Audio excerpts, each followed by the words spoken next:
we're getting wrong as parents with trying to incorporate the entire family into chores?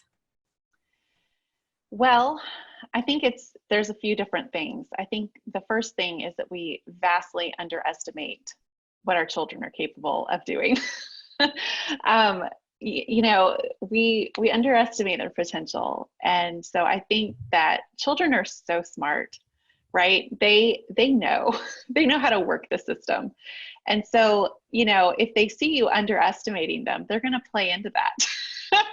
So I think that's the first thing is, we need to hold our children to a much higher standard because they're so much more capable than we can even imagine. The second thing that I think that we get wrong when we're trying to incorporate chores is that family, the word family, it means team.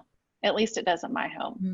And so when we change from an us versus them mentality, mom and dad versus the kids, or kids versus mom and dad, or even mom and the kids versus dad, whatever the dynamic is that's going on, when we just change that to, we are all on the same team. We all have different skills. We all have different gifts.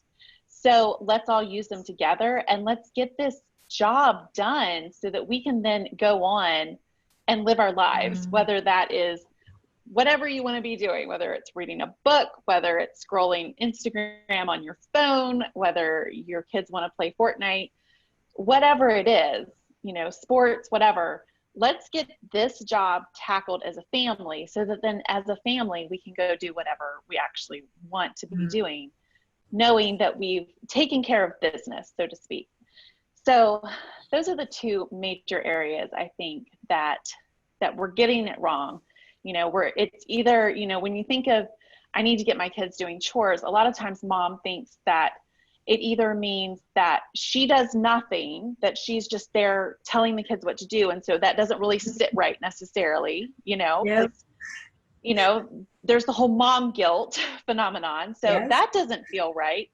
But it also doesn't feel right when mom is the only person doing chores. That feels terrible, right? Then you feel taken advantage of and you just want to pack a bag and leave. So when everybody is working together as a cohesive unit, the job gets done so much faster. No one feels taken for granted or taken advantage of. And then you can all just get on with your day. And it just works really, really nicely. In most homes where chores is a problem, the reality is mom has the lion's share. And that leads me to think that there might be some sort of mindset that we have as moms that's probably sitting behind that. From your experience, have you uncovered anything that we need to shed some light on? Oh my goodness, yes. So the whole first module of my course is basically on getting mom's mindset in the right position. So, because most of the moms that come to me are completely overwhelmed because they are doing it all because nobody else cares. So they have the martyr mentality of, if I want this done, I'm gonna have to do it myself because nobody cares and nobody can do it like I can do it. So yeah, first of all, we have to realize that chores are not like a special gift. So mom is not the only person that can do it right. That's absolutely not true. So once you accept the fact that although you may have high standards, they can certainly be met. That's really the first hurdle. The second hurdle is that feeling sorry for yourself because you're being taken advantage of, that's not actually going to fix anything, right? We have to decide, I want better for myself. I want better for my children. I want better for my home. So I'm just going to do what it takes so that we can all be accomplishing this together. And then the other big mindset shift that a lot of moms have trouble with is, well, what happens when my kids are giving me attitude, right? Because that's what kids do. They're very smart. They know how to work the system. So there's whining, there's complaining, they may even try to sabotage everything by like making a bigger mess. Like there's all sorts of things that children will tap into. And so mom's like, well, what do I do about that? They're just I've tried this before and it's okay.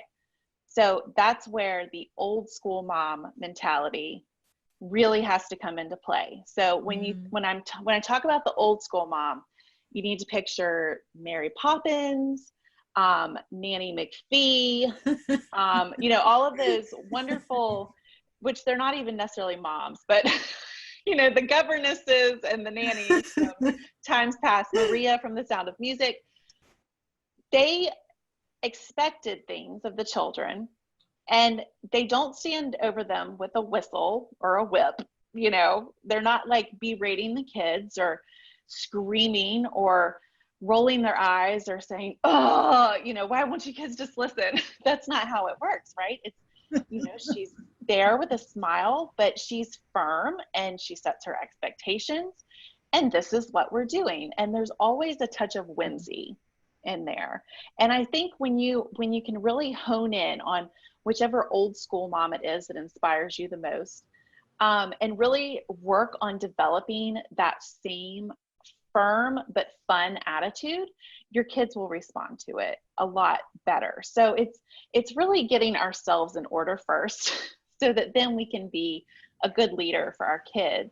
And I always say too, because I am not perfect, not by any means, I have this big problem with leaving my shoes all over the house. Like, it's really bad. It's embarrassing. And so my kids do too, because I'm not setting a good example for them. And so, the old Ashley may have walked around and tripped, because we have so many kids, tripped over like 10 pairs of shoes on my way to bed and gotten mad and started yelling or like throwing shoes or something. But the new Ashley is like, I really have got to do a better job of setting an example for my kids, because I am like, absolutely, this is me. And so that actually literally happened last night. I was walking to bed and I noticed so many pairs of shoes, and some of them were mine. And so I said, okay, tomorrow morning, like before we have breakfast, I'm going to call all the kids together and we're going to pick up shoes, but we're going to be doing it together because it's all of our shoes. And I'm going to give a little speech. Hey kids, I know I haven't done a great job setting a good example for you. Let's all do better, because nobody wants to trip and break their arm over shoes. So let's all, and so that's, if your kids see you being willing to admit where you're failing too, then I don't know, it's like a morale boost to them. If they see mom admitting, I'm not perfect, but let's try to do better anyway, it's helpful. I love so many things that you've just said in there. So many juicy things. The first thing is, I love the fact that you're saying we can move to a place where we tackle chores as a family without mom having to become the enforcer. She doesn't have to come the drill sergeant standing over anybody with a stick going, you didn't do this, you didn't do it the way you were supposed to do it, when you were supposed to do it. But you can do that with fun. So like when you talked about the old governors, my mind went to Mary Poppins, because she was just fun. There was a lot, there was story and excitement and imagination all wrapped into how she would guide her kids. So I love that. And I also really love, I think, when you can come from the standpoint where you're willing to look at where you need to clean up your own mindset and your own habits, it really sets the tone for teamwork. Because now your kids are not saying, well, you don't do it, but you're trying to make me do it. I'm not going to do it. You don't pick your shoes up. And we had, like in my family, we had something similar come up, because now we're in quarantine. Everybody's snacking at different times of the day all over. And I was like, why is your cup here? Why is your saucer here? Why is your bowl here? And then I walked into my bedroom and I had a teacup at the side of my bed, and I was like, like, all right, this is why. That's why. Oh, mystery solved. Oh, I love it.